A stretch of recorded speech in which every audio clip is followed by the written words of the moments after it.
Hey, I'm Annette Pasternak, the Stop Skin Picking Coach, and today we're going to talk about when you feel like you need to pick. Okay, that feeling that you need to pick, it can be really strong, right? But we have to examine feelings because feelings aren't facts, okay? Feelings may be based on facts or misinformation. Feelings aren't facts, and a lot of times they're just based on assumptions, okay? What we assume to be true rather than what actually is true.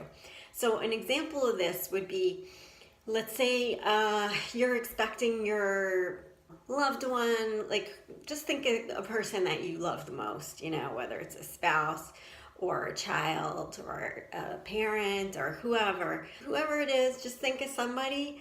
And what happens if you know they're taking an airplane trip and you hear that the airplane has crashed?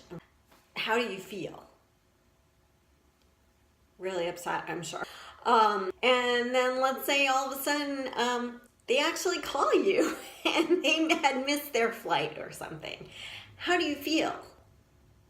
So the truth or the facts are always that there is a plane that crashed and that your loved one was not on it. But the assumption that you made at first was that your loved one actually perished or was in the crash. And then that turned out not to be true. But you made that assumption and you had a feeling based on that assumption, and then you had a different feeling later when more facts were revealed to you. So we have to be really careful about our feelings. We have to accept our feelings because they are real, but they might not be based on real or true information. They might be based on misinformation. Okay? And when you feel like you have to pick, you actually just feel like you have to, but you actually don't have to. Okay?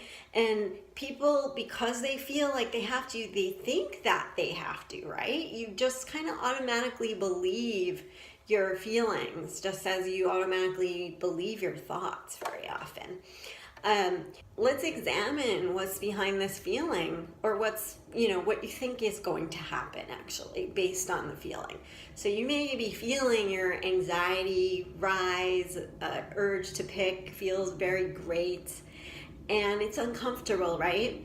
And you just might assume that the comfort or the discomfort just keeps going up and up until what? I mean, I've asked clients this. What do you think is going to happen if you just don't pick when you feel like you need to? And sometimes people think they'll go crazy, and I can assure you, you're not going to go crazy.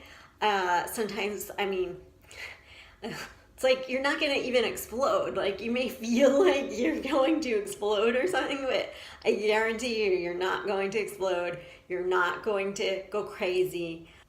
You're just feeling like you need to. But just because the urge seems to be going up and up doesn't mean it's going to go up to infinity. Okay, it never does. Okay, so it will go up, and after a while it's going to level off and go away. Okay, like a wave kind of.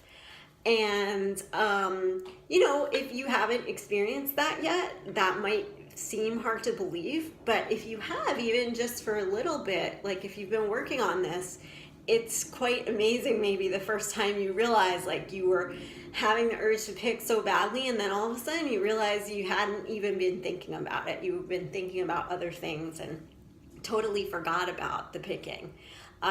So there are lots of things that can help you with that. Like when you're having a crazy urge, maybe you already know some of them and just need to kind of remind yourself like, hey, I could actually, go wash some dishes, because that kind of helps me tolerate the urge, or like, forget about it.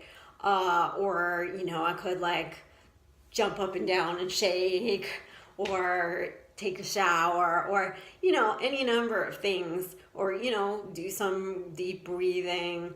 Any number of things can help us. And of course, like just blocking yourself from doing the picking in some way really helps as well, just like wearing gloves or bandages, or, you know, making sure not to be able to see your skin, whether you change with the lights off, or, you know, use the bathroom with the lights dimmed or the mirror covered, etc. Those things are really important too. But in helping you be able to like start to ride out these urges, or not even having them as much, because the urge comes most of the time. You're not feeling terrible urges unless you're already touching or already looking at your skin. Okay, you may have anxiety that you feel like you need to pick, but it's so much worse once you're already looking at and already touching your skin. Or it's so much actually harder not to pick once you're already looking at and touching your skin. In the other cases, like where you're not doing it, you just need to ride out that urge and that uncomfortable feeling. But I promise you, you're just going to feel uncomfortable. Like nothing bad is going to happen to you. You're just going to feel uncomfortable. And actually, this is really important. Like, this is the way out. Okay? The feeling uncomfortable, it's like the phrase, the only way out is through. This is the way, this is the work that you really need to do, is starting to just pay attention to how you feel, kind of disengaging from it in a little bit, you know, in a way, being the observer of what you're experiencing rather than being caught up in it. If you can practice that and noticing the urges and tolerating them, that's the work. You're going to practice that and get better and better at it, and that's really the way out of this whole prison of this behavior. You can do this. You absolutely can. Bit by bit, you know, step by step. And, you know, if all you can tolerate at first is just like taking one breath, do it. Okay? It will get better. I promise. I hope this is helpful for you. Please write a comment, ask a question below. And if you like the video, give it a thumbs up. Subscribe to my channel if you're not already. And I'll see you later.